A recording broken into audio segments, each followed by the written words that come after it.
Know that one cannot truly appreciate the reality of prophecy except the one who experiences the spiritual wayfaring of the people of God and the protected friends of God, exalted be He, through the discipline and purification of the self, as well as the cleansing and the cultivation of the heart. You see, because many of us, Islam is merely this. It's just movements we make. You see, it's similar, but not the same as yoga, or one of those other things, that we make physical movements, but the mind has not been what? Cleansed. I.e., were we to be asked about the nature of religion intellectually, the nature of this great deed intellectually, we would develop a very, very cute stutter, because we don't have much to say about religion. We don't have much. And if we were to speak, it would, whatever, come out all wrong. It wouldn't be religious talk. It'd be make up one's own opinions, not something we took from the center, the great transmission. That's problematic. It's telling us where is the level of engagement at. The level of engagement, if it's not at the level of the mind, it's at the level of the limbs.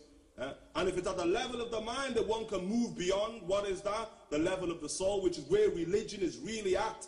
That's where the companions and the great imams were at, that they related or engaged Allah subhanahu wa ta'ala, experienced Allah subhanahu wa ta'ala at the level of the soul. So then what about the level of the heart, the level of the mind, and the level of the limbs? That's the nature of the great companions, and that can only come about through radical discipline upon the way of the Sharia. Radical discipline. I mean, we're you to look at the companions, and we should. You see, we should, like we mentioned before, Abdullah ibn Uthman. It's usually like a good test. Abdullah ibn Uthman. Who's heard of Abdullah ibn Uthman? Who can tell me about someone called Abdullah ibn Uthman? Abdullah ibn Uthman. We just need one hand. One hand. Abdullah ibn Uthman, sisters. Abdullah ibn Uthman. Okay? Now this doesn't mean there's anything wrong, but it's just a litmus test to know where we are in relation to the biographies. Abdullah ibn Uthman is the most famous companion. His name's Abu Bakr. We mentioned him today. His name is Abdullah ibn Uthman. The fact that we don't know Abdullah ibn Uthman means we haven't read the biography of the Imam himself. We haven't hit the books, we haven't sat with the teachers to know who that great Imam, who we more commonly call Abu Bakr, was. But that wasn't the name his father and mother gave him. His name is Abdullah, and his father's name is Uthman ibn Uthman Abu Quhafa. Okay, so the point being is that we know this religion through them great men. And when we speak about religion, we've got to understand who the great men and who the great women were. So when we look at Abdullah ibn Uthman as an example, Abu Bakr radiallahu ta'ala anhu, he's from those who the great Imam of spirituality, the Tabi'i, the great Imam whose father and mother were servants of the wives of the Prophet sallallahu alaihi wasallam, a man who was raised in the very house of prophecy. So as a young boy, I used to jump from the roofs of the wives of the Messenger of Allah sallallahu alaihi wasallam, from house to house. That's his rawdah. Who's that?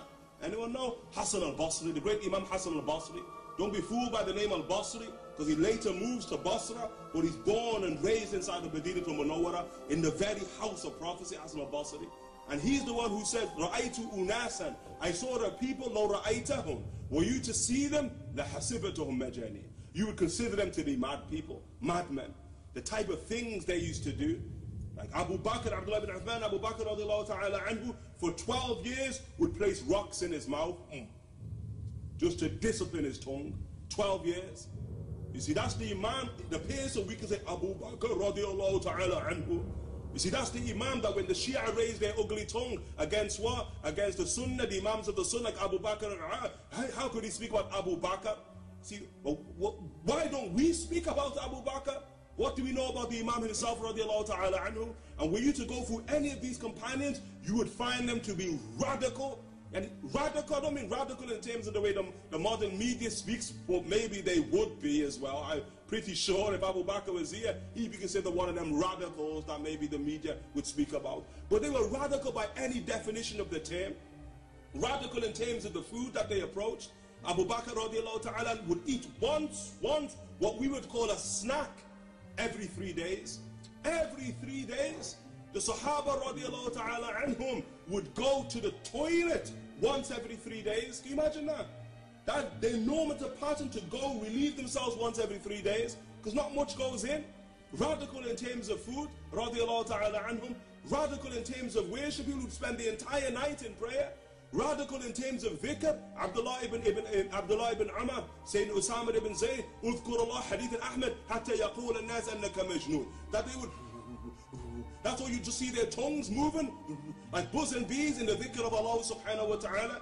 People would pray with one verse, يعني لله ما في السماوات وما في الأرض وإن تبدوا ما في أنفسكم وتخفوه يحاسبكم به الله. That one verse is Surah Al-Baqarah, ويغفر لمن يشاء ويعذب من يشاء والله على كل شيء قدير. That verse in the Quran, Surah Al-Baqarah, Abdullah ibn Umar would spend the entire night with that verse, crying to Allah Ta'ala. Look at Umar ibn Khattab. If you saw a man who had lines etched in his face due to crying, what would you think about that man?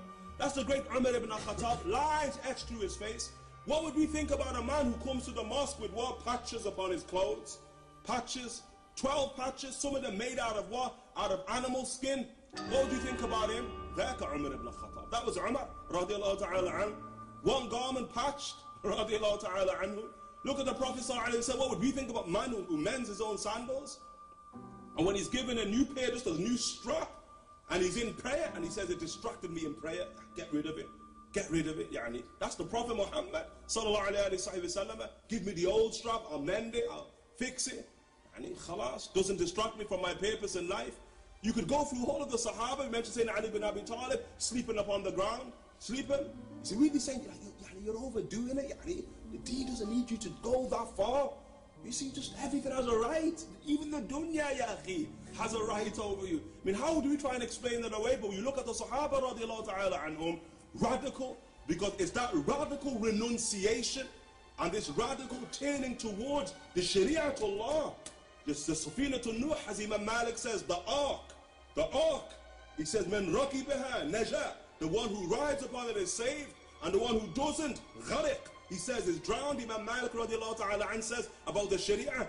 So when they ride upon that great ark, who's the one who's saved? Who's the one who's on the ship unto Allah subhanahu wa ta'ala, the ship of salvation? You see, so when we look at the books, and we give, as an example, go and buy a red book, Discipline in the Soul of Abu Hamid al-Ghazali, translated by Imam Shaykh Abdul Hakim Marab. Go and buy the book, the red book, it's called Discipline in the Soul, Riyadat al-Nafs wa Kasrat al-Shahwatain, Breaking the Two Desires. Read it from beginning to end, and then just tell me at the end of it what you think about it. He's trying to tell you about how the early people were, how they disciplined themselves, because that radical discipline is necessary for the experience of the real. And that's what the Prophet undergoes in them first 2 formative years inside of what? Hira. Radical. I mean, he's left his family behind, left them behind. He only returns for a day or so just to restock and go back to the hills. That's for 2 years. Prophecy comes, he engages, sees Khadija, that's his visit there of Khadija. Then he hits the hills once again. Doesn't stay in the house with Khadija or Waraqa. Hits the hills for another 5 years. He's in the mountains, worshipping in the mountains alongside his companions. Radiallahu ta'ala anhum. Okay? The miraculous experiences of the protected friends are the beginning stages of prophecy. What they say is Nihayatul Wilaya, Bidayatul Risala. That the beginning of Bidayatul Nubuwa, they say that the end of sainthood is the beginning of prophecy, and the end of prophecy is the beginning of messengership, and messengership has no end. Okay, no end to its degrees. Okay, so the miraculous experiences of the protected friends are the beginning stages of prophecy. You see, Shaykh Yusuf al-Nabhani has 3 volumes about their miraculous experiences. You see, amongst the Sahaabah, mentioned the likes of Safina, okay, radiallahu ta'ala anhu. You can mention the likes of Sayyidina Sa'd ibn Abi Waqqas and Abu Hurairah. When they reach a great river, before the great battle of Qadisiyah, the army of the Sahaba radiallahu ta'ala an, they don't know rivers, they don't know water, they don't really know them. Sayyidina Umar ibn Khattab said, I would have beat anybody who rid the ocean. They're not people of the water. So to get to it, what can we do here? You see, it's beyond. What shall we do here? They said, move, let's move, khalas. Let's go into the water. Abu Hurairah relates the hadith. Abu Hurairah said that we with the army, the entire army with all that it was carrying, hit the water, and we begin to walk, ride over water. And that's what they say, that Jesus alayhi salam walked upon water. But these, the companions, they rode upon water with horses and provision. And Abu Hurairah said the feet, the hooves of the horses never got wet. And we were speaking to each other as we were riding across. That's how natural it was, Abu Hurairah radiallahu ta'ala anhu said.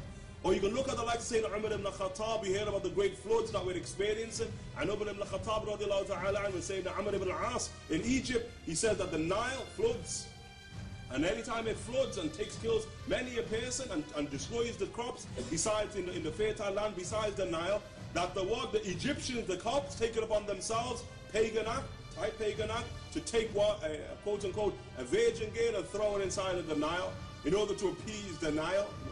See, that's the Hukm Jahiliyyah. So he writes to Amr writes to Umar ibn Khattab and says, what do we do here? يعني what? Umar la yufakkir. Umar, Ana khalq, I'm creation of Allah Ta'ala. The Nile's a creation of Allah Ta'ala. Let me just write it a letter. That's a madman, isn't it? And he just writes a letter. Umar ibn Khattab, Khalifatul Rasulullah sallallahu alayhi wa sallam, and he says to the Nile that besides you are the ibad of Allah subhanahu wa ta'ala, if you rise out of your own volition, then do whatever you want. But if you are beneath the commandment of God, then you better come down, be humble in front of the servants of God. And he sends it to Amr ibn al-As, and Amr gets the letter, and he says, when you get the letter, throw it in the Nile. I mean, what would you do? Jimmy, throw it in the Nile. Yeah, and many people just rip it up to shreds and put it back in the bin and think of another way to deal with the problem. Maybe everyone move away from the banks of the Nile. Amr ibn al-As, that one, what does he do? He takes it, throws it into the Nile, the letter of Amr ibn Khattab, and the Nile comes down. Yeah, Amr's another one of them madmen, Amr ibn al-As himself, when he gets to Cairo, and they're on the banks, they're on the doors of old Cairo, used to be called Fustat. Fustat means the citadel, a fortress. That's what it used to be called. That's why in modern Cairo, is the old part which is still to this day called Fustat. That was the old Cairo. They couldn't penetrate with the armies of Amr ibn al-As, the time of Umar ibn al-Khattab. They couldn't break the city, the capital of Egypt. Okay? So he said, what shall we do?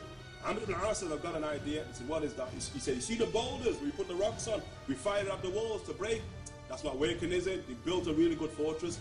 Only way we put me on it, and just fire me over the wall. You fire me over the wall, and then I'll land, and I'll get there, open the door, we'll get in. That's it. That's my plan.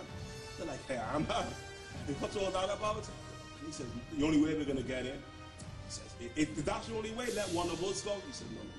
He said, why? He says, because the Prophet ﷺ told me that I would not die till I conquered Egypt. That's what he said. That's what he says, that I would not die till I conquered Egypt. If any of you have got that guarantee that you can live beyond this, then khalas. If you don't have it, then it's me. So what did they do? Read how Egypt was conquered. They put Amr ibn al-As in this, and they fired him through the air, over the wall. Amr ibn al-As lands, safe, doesn't break no bones, fights his way, opens the door, the army enters. That's how they conquer Fustat. Majanina, madmen. But it's attachment to the words of the Prophet Muhammad sallallahu alaihi wasallam. People who were not necessarily interested in the content, they were interested in the speaker. And so long as he said it sallallahu alaihi wasallam, the content had to be true. You see, they never measured it the other way.